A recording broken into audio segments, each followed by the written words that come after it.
Hello বন্ধুরা, কেমন আছে সবাই? ইনশাআল্লাহ সবাই ভালো আছো। আমরা এর আগের এপিসোড থেকে শুরু করছি। এর আগের এপিসোড যারা দেখে আসো নাই তারা এর আগের এপিসোডটাকে দেখে আসো, তাছাড়া এই এপিসোড কিছু বুঝবো না। চলো বেশি না কথা বলে এই এপিসোড শুরু করি।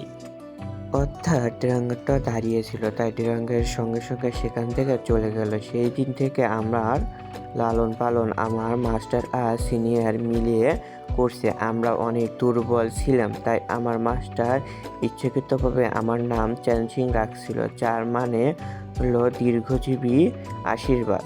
আমার ভাই ইয়নিং শারীরিকভাবে প্রতিবন্ধী ছিল, কিন্তু তার মতো মিষ্টি মানুষ আমি আজ পর্যন্ত দেখি নাই। আমার মাস্টার কখনো আমাকে কাল্টিভেশন শেখায়নি। তার আমাদেরকে দুইজনকে 3000 সেকেন্ড অনুসরণ করেছিলেন। যখন আমি সময় নষ্ট করতাম বা ভুলের উত্তর দিতাম তখন মাস্টার আমাকে শাস্তি করতেন। তাই তাদের ভয়ে আমি জানি না কতগুলো বই শেষ করতে পেরেছি। 300 স্কেপ বই আমি শব্দ আমার মাথায় আছে। আর একদিন হঠাৎ করে ক্যান পাখির মাধ্যমে একটা বিশেষ কন্ট্যাক্ট পাওয়া যায়। আসলে আমার মাস্টার এই মেয়ের দাদা জীবন বাঁচিয়েছিল, তাই সেই কৃত্যভাবে আরেকটু কম্বিনেশনের জন্য আমার সঙ্গে সেই মেয়ের বিয়ে ঠিক করে দেয়। আমরা দুইজনে প্রায় একবার একে অপরকে ঠিক চিনতে পারিনি।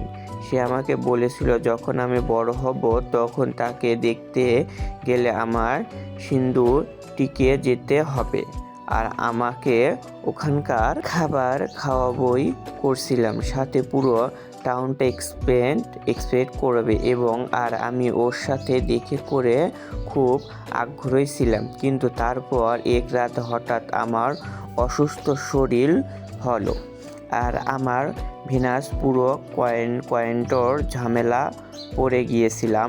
সিনিয়র ভাই ইয়ং এই সব দেখে খুব ঘাবড়িয়ে গেল। যখন আমি সচেতন হলাম তখন দেখলাম আমি পরিবারে আমার জন্য খুব চিন্তা করতেছে। মাস্টার বলল আমার এই অসুস্থতাকে কোনো ইলাজ ঠিক করতে পারবে না, আর একটা আমার ভাগ্য। তখন ঠিক করলাম যদি এটা আমার ভাগ্য হয় আমি সেটাকে বদলে ফেলবো। মাস্টার আমাকে বলেছিল যে 800 বছরের মধ্যে শুধু 3 জন মানুষ তাদের ভাগ্য বদলাতে পেরেছে, তাই আমি নিজে ঠিক করলাম যে আমি সেই চতুর্থ মানুষ হব যিনি তার ভাগ্য বদলাছে। মাস্টার আমাদের এই সিদ্ধান্ত শুনে খুশি হয়েছিলেন। তিনি আমাকে বলেছিলেন সিন্ধু গিয়ে সেখানে ইমমর্টাল কোড ও পরীক্ষা প্রথম স্থান অর্জন করো, তখন তুমি তোমার ভাগ্য বদলাতে পথ খুঁজে পাবে।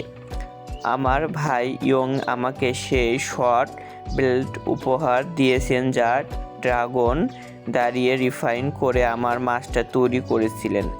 আমার ভাই ইয়ং কথা বলতে পারে না, কিন্তু তিনি আমাদের ইয়াসান জানছেন যে তিনি ওপর পুরো বিশ্বাস রাখেন যে এবং আমার ফিরে আসার অপেক্ষা থাকবেন। হ্যাঁ চ্যানসিং, এই গল্প শুরু হয়েছে ট্যাং 36 খুবই মুগ্ধ হয়ে গেছি। সে বলল তাই আজ থেকে তোমার নিজের ভাইয়ের মতো ভালোবাসবো। শুধু একটা জিনিস বুঝতে পারছি না, তুমি তো এত দূর থেকে প্রথমবার শটিনেট এসেছো, তাহলে তিনওয়ান্দার একাডেমি তোমার থেকে এত রাগ কেন করছে? এর পিছনে তোমার এই বিষয়ে চুক্তি নয় তো? তুমি কি আমাকে তোমার হবু ভাতিজার নামে বলতে পারবা? যখন ওপো চ্যানসিং বলতে লাগলো যে তার বাড়ি ঠিক সিন্ধু সিটিতে আর তার নাম ইউনিং। নামটা শুনতে ট্যাং 36 রোমান্টন সুরে ও গেল। সে বলল জংসিং মাত্র 10 বছরের বয়সে ফিনিক্সে ব্লাড জাগিয়ে দিয়েছে, এই মহাদেশের জিনিয়াস হয়ে উঠেছে যে আজ ক্লান লিডার প্রথম স্থানে পেয়েছে, আর ভবিষ্যতে সে একটা সিস্টের কুইন হবে। সত্যই কি সেই মেয়ে তোমার ফিয়ান্সি? তুমি কি নিশ্চিত? এই কথা শুনে চ্যানসিং আবেগে হয়ে বলল, আমার কাছে এখনও সেই শিশুটা দুষ্ট মেয়েটা যে আমার অনেক চিঠি পাঠাতো। কখনো ভাবিনি যে ভবিষ্যতে সে এতটা আউটার ডিসেবল হয়ে যাবে।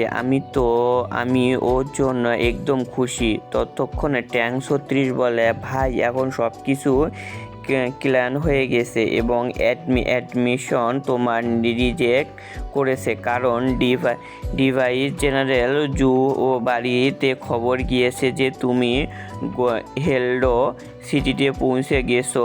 আর ডিভাইস জেনারেল অনেক বেশি পাওয়ারফুল। যদি জুংসিং বিয়ের ব্যাপারে টাউনে ছড়িয়ে পড়ে তাহলে সবাই ওদের কাছে প্রশ্ন করতো যে জুংসিংয়ের হবু স্বামী তো মাউন্টেনে থাকার লোক। তাদের রেপুটেশন নষ্ট হয়ে যেত।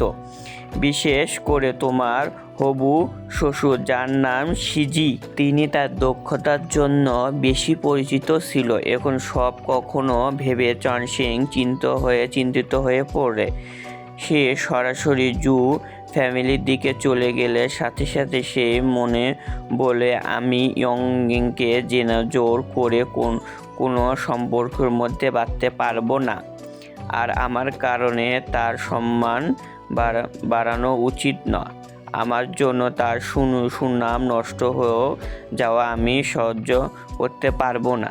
তাই তখন আমি নিজে গিয়ে ম্যারেজ কন্ট্রাক্ট তাকে ফিরিয়ে দেব। কিন্তু তখন ইয়ং বাবা শিজি সেখানে এসে পৌঁছায়।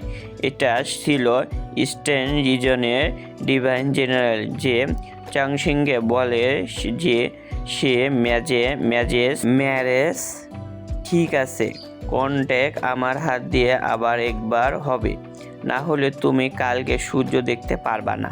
তাই চানসিং সম্মানে জানিয়ে বলল, আমি নিজে কন্ট্যাক্ট ফেরত দিতে যাচ্ছিলাম। তাহলে আমি কি নিজে জংসঙ্গে পেয়ে সরাসরি দিতে পারি না? এই কথা শুনে শিজি বলল, তুমি এই কন্ট্যাক্ট আমারে দাও। যদি চানসিং সেটা মানতে চাইছিল না।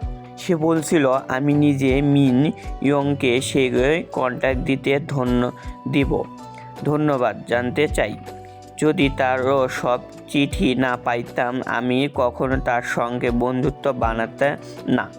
কিন্তু শিজি অনেক বেশি রেগে গেছে। সে বলে যে আমার মেয়ে এখন প্রথম শ্রেণী পিকে আছে। তুমি চাও যে সেখানে এসে পাবলিকলি নিজে অপমান করুক। হয়তো তোমার সাথে দেখা করার পর সে আমাদের বাড়ি আসতে দেয় আর সব সময় সেটা তোমার উদ্দেশ্য। এত বলেই শিজি তার ব্ল্যাক ইউনিক দিয়ে তার উপরে আক্রমণ করে, যেখানে চ্যাংসেন আহত হয়ে গিয়েছে। কিন্তু সে জানতে এই ইউনিকে দুর্বলের কথা, তাই সে তার সুই ব্যবহার করে সেই ইউনিকে সেখান থেকে তাড়িয়ে দেয়। এটা দেখে শিজি বলল, তুমি তো কাল্টিভেশনও করো নাই, সত্যি কি মনে হয় তুমি কি আমাকে মোকাবেলা করতে পারবা? আর তারপর ওই মানুষটা চানসিংকে আক্রমণ করে। বেকিং সেবা ব্যবহার করার কথা ছিল। চাংসিং ইতিমধ্যে এই টেকনিক সম্পর্কে জানতো, আর ও জানতো এই আক্রমণ ঠেকানো সম্ভব। এখানে শিজিকে বলছিল, এটা তোমার শেষ সুযোগ, বলো তো তুমি কি এই কন্ট্রাক্ট দিতে রাজি? কিন্তু চাংসিং বলল যে সে এই কন্ট্রাক্ট শুধু ইয়ংকে দিতে পারবে। ওকে শুনে ইয়ংয়ের সঙ্গে ব্যক্তিগতভাবে দেখা করে ধন্যবাদ জানাতে হবে। এটা শুনে শিজি রেগে ফেটে পড়ল আর একে পর এক মাল্টিপল আক্রমণ ছুড়ে দিল। এখানে চানসিং বেহাল অবস্থায় আহত হয়ে পড়ল। শিজিন তখন বুঝতে পেরেছে যে এই লোকটা বেশ সাহসী এবং বুদ্ধিমান। যদি বেঁচে থাকে ভবিষ্যতে আমার জন্য সমস্যা তৈরি করবে। তাই সঙ্গে সঙ্গে আমি বেকার সঙ্গীতের করে নিজের ব্লককর্ন ছেড়ে চাংসঙ্গে পেছনে ধেয়ে দিল। সে সঙ্গে সঙ্গে সিরিজ নিজে শোর রেস করে স্টার ডোমেন তৈরি করে, যা ততটা ভয়ঙ্কর ছিল যে চানসিং সত্যি দূর থেকে সেটা দেখতে পেয়েছিল। সে বুঝতে পারল তার বন্ধু বিপদে আছে, তাই সে সঙ্গে সঙ্গে চাংসঙ্গের সাহায্য করতে রওনা দিল। আর ওর দিকে সিজি, সে বলছিল আমার মেয়ের রক্ত সত্যকারের ফিয়ান্সি, এই পৃথিবী তার মতো কেউ নেই। এটা শুনে চ্যাংশিং জিজ্ঞাসা করলো যে যদি এত শক্তিশালী তাহলে আমি কি মরার যোগ্য? এমন আইন কোথায় আছে? তারপর সে সোনালি ডার্ক শট ছুরি বের করলো। এই পৃথিবীর সবাই আলাদা, তাই কাউকে এভাবে আপন করা যায় না। এটা শুনে সিজি চুপ ও চ্যাংশিং বলল প্রথমে আমি নিজে চেয়েছিলাম এই চুক্তি ভাঙতে, কিন্তু ভাবতাম তোমার মেয়ের যোগ্য নয় আমি। কিন্তু এখন আমি এই কন্ট্রাক্ট ভাঙবো না, আগে তোমার সবে ভাঙবো, তারপর তোমার স্টাফ ও ডোমেন ভাঙবো। বিল চংশেং এর কাছে ও কাল্টিভেশন না থাকলে কি হয়েছে? সে তো অনেক মেধাবী ছিল। সিজি যতটাই শক্তিশালী হোক না কেন, চংশেং কখনো ক্ষমতার সামনে মাথা নত করে না, বরং সে সৈকয়ের সম্মান করে এবং যিনি সম্মানযোগ্যতা।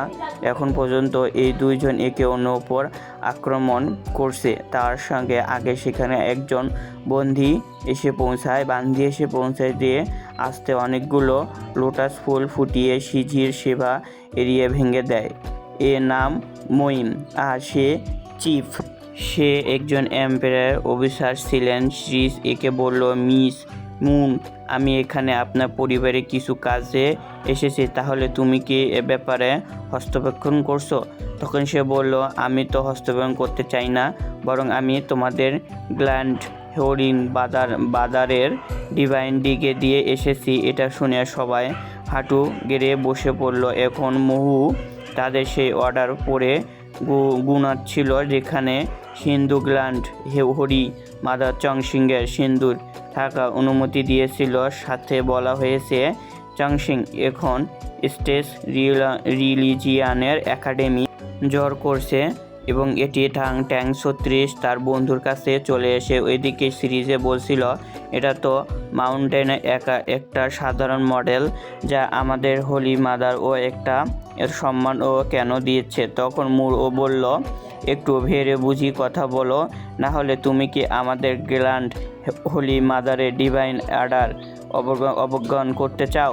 সিজি জানতো না যদি সে ও অর্ডার বিরুদ্ধে গিয়ে হোলিন ডিভাইন্স তাকে ও ছাড়বে না, তাই ও সিরিজ চুপচাপ ও বকু বন্ধ হয়ে রাখলো। ঠিক তখনই সময় ট্যাং 36 ধীরে ধীরে তার বন্ধুকে জিজ্ঞাসা করতে লাগলো ভাই তুমি কি সত্যই সিজির স্টার ডোমেন ভাঙতে পারতো?